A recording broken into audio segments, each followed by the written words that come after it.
Picture this, a quiet evening in the mountains of Montana, the kind of silence that makes your own heartbeat sound too loud. That's where our story begins, in a rustic cabin where a young woman thought she'd found her perfect escape from city life. You know how they say the Wendigo watches first? That before you hear a single twig snap or catch a glimpse of those twisted limbs moving through the trees, it's already been studying you. Well, this isn't just another campfire tale. She noticed it on her first night, just a flicker in the bathroom mirror, something tall, impossibly tall, with antlers that seemed to scrape against the ceiling. You know that moment when you're sure someone's behind you, but you're too afraid to turn around? That was her reality. When she finally gathered the courage to look, nothing was there, just empty space and her own frightened reflection.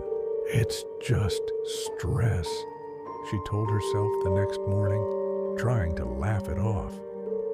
But then she saw the scratches on the window frame, deep grooves that hadn't been there before, fresh marks that told a different story. Each night, it got worse.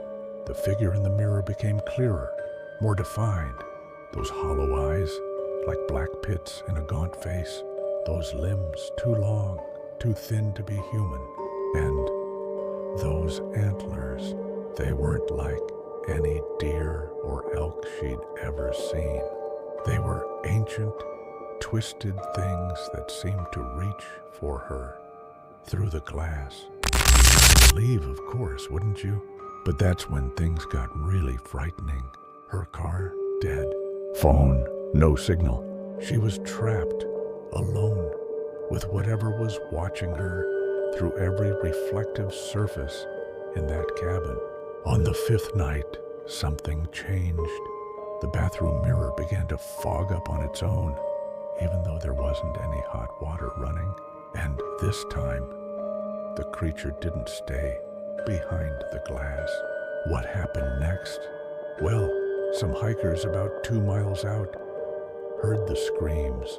They said it was the kind of scream that makes your blood run cold, the kind that doesn't sound quite human. By the time help arrived, the cabin was empty.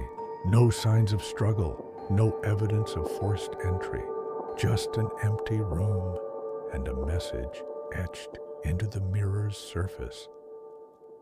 Reflections never lie. They never found her, you know. Some say if you visit that cabin today and look in the mirror long enough, you might see her, or what's left of her, standing behind you next to something tall with antlers. But remember, by the time you see it in the mirror, it's already been watching you.